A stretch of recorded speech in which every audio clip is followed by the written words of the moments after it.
தான் இதோட இன்டென்ஷனா இருக்கு. அதனால அவேர்னஸ் வளர்த்துக்குங்க. Exam pattern easy. Exam becomes a ceremony. Okay. A ritual service. Okay. Yeah.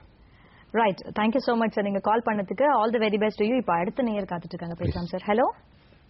அவங்களும் மயிலாடுதுறையில இருந்து பேசுறாங்க. ஹலோ. வணக்கம் மேடம். வணக்கம். யார் பேசுறீங்க?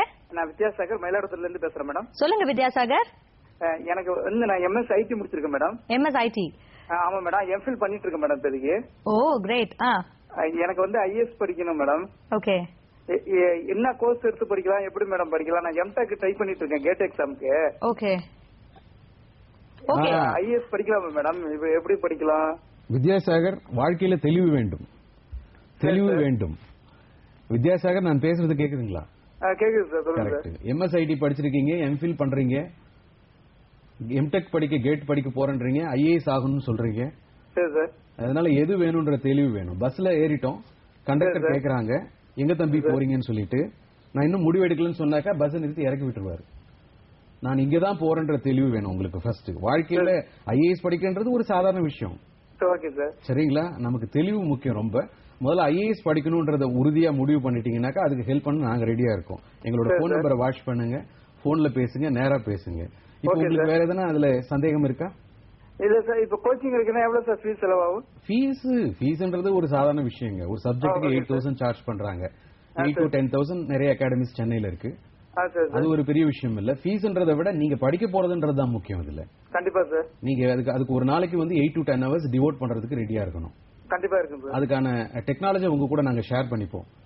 இந்த எக்ஸாமுக்கு இதெல்லாம் படிக்கணும்னு தெரியறதுக்கு முன்னால இதெல்லாம் படிக்க கூடாதுன்றது நிறைய தெரியணும். சோ அப்பதான் உங்களுக்கு அந்த 8 to 10 மணி நேரம் ஒரு நாளைக்கு உங்க டைம் கிடைக்கும். அப்பதான் உட்கார்ந்து நீங்க நிறைய படிக்க முடியும். அதனால கருத்து தெளிவு முக்கியம்.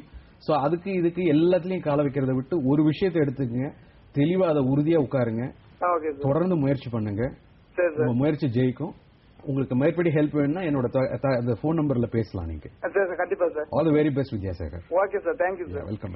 சார், நான் உங்களுக்காக ஒரு போன் நம்பர் கொடுக்குறேன். You please note it down.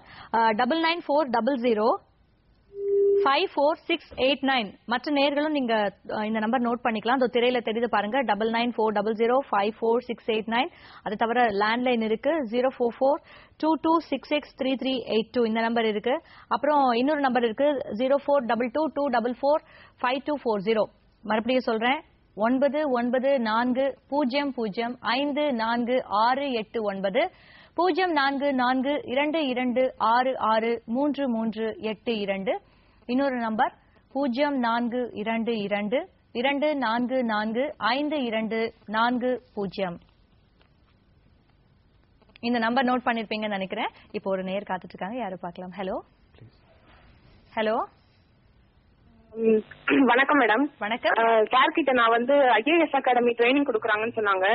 TNPSCக்கும் training கொடுக்குறாங்களான்னு தெரியும் சார். தெரிஞ்சுக்கலாம். அதுக்கு முன்னாடி எங்களுக்கு நீங்க யாருன்னு தெரிஞ்சுக்கணுமே.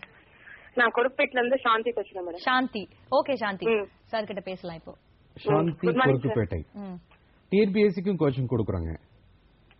கொடுக்குறீங்களா சார்? கண்டிப்பா கொடுக்குறோம். தமிழ்நாடு பப்ளிக் சர்வீஸ் கமிஷன் நடத்துற இந்த deputy collector, DSP, commercial tax officer ரீசெண்டா கூட ரெக்ரூட்மெண்ட் வந்திருக்கு 61 வேகன்சிஸ்க்கு.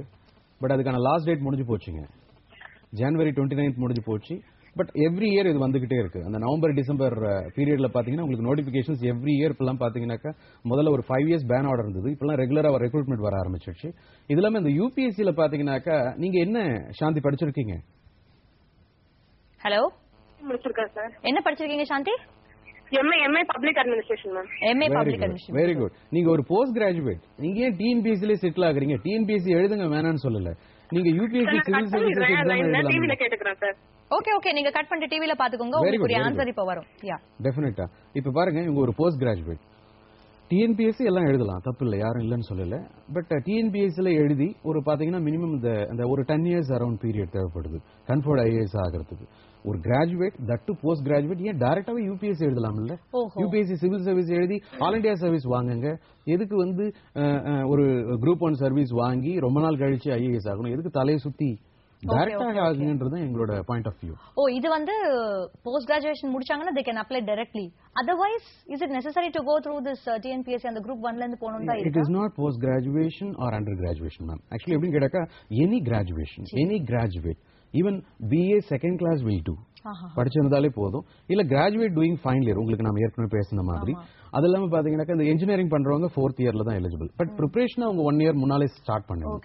ஏன்னா ஒரு பிரிலிமினரி எக்ஸாம் எழுதும் போது ஏற்கனவே ஒரு IRS வாங்கினவரும் திருப்பி பிரிலிமினரி எழுதுவார். சோ அப்படி இருக்கும்போது இவங்களும் அவங்களும் ஒண்ணு கிடையாது. நான் அதுதான் சொல்லுவேன், it is not level playing field. So அவங்க லெவலுக்கு இவங்க எலிவேட் ஆகணும், மினிமம் 1 இயர் ஆச்சும் ப்ரிப்பேர் பண்ணணும். அந்த அளவுக்கு ஸ்கேல் அப் பண்ணும்போது தான் அவங்க கூட பிரிலிமினரி எழுதும்போது இவங்க டெஃபினட்டா பிரிலிமினரி கிளியர் பண்ண முடியும். அதனால before that writing preliminary examination minimum 1 year, that to prelims come mains அவங்க படிச்சாங்கனாக்கா பிரிலிம்ஸ் கிளியர் பண்றதுன்றதே கம்ஃபர்டபுள். நிறைய பேருக்கு பாத்தீங்கன்னா பிரிலிம்ஸே பெரிய இஷ்யூவா இருந்துகிட்டு இருக்கு. ஆனா மெயின்ஸ்ல விட்டா நல்லா எழுதுவாங்க. அதுக்கு என்னன்னா ஒரு நாக்கு, ஒரு டெக்னாலஜி, அதுதான் அந்த ஒரு டெக்னாலஜி தான் நாங்க அவங்க கூட ஷேர் பண்றோம். இதெல்லாம் படிக்கணும், இப்படி படிக்கணும்னு சொல்லி. ஓகே சார், நம்ம தொடர்ந்து பேசலாம். ஒரு நேயர் காத்துட்டு இருக்காங்க. ஹலோ ஹலோ ஹலோ, வணக்கம் மேடம். நாங்க வந்து தாம்பரத்துல இருந்து பேசுறோம். சோஃபியா என் பேரு. சோஃபியா? Yes madam. சொல்லுங்க சோஃபியா. மேடம் எனக்கு வந்து ஒரு 3 கொஸ்டின் மேடம். எனக்கு சொல்லுங்க. ஃபர்ஸ்ட் கொஸ்டின் வந்து IAS வந்து எவ்வளவு நாள் படிக்கணும்ன்றது. ஓகே. ஹலோ. சொல்லுங்க சொல்லுங்க. ரெண்டாவது கொஸ்டின். செகண்ட் கொஸ்டின் வந்து எவ்வளவு ஃபீஸ் எவ்வளவு ஆகும் மேடம்? ஃபீஸ். ஓகே. மூணாவது வந்து எந்த இடத்துல படிக்கலாம் அப்படின்னு கொஞ்சம் சொல்லுங்க madam. Okay, right. In detail. Hello. Ya, இவங்க என்ன படிச்சிருக்காங்க? சோஃபியா, நீங்க என்ன படிச்சிருக்கீங்க? நான் வந்து பிகாம் முடிச்சிருக்கேன் சார். ஒர்க் பண்றீங்களா?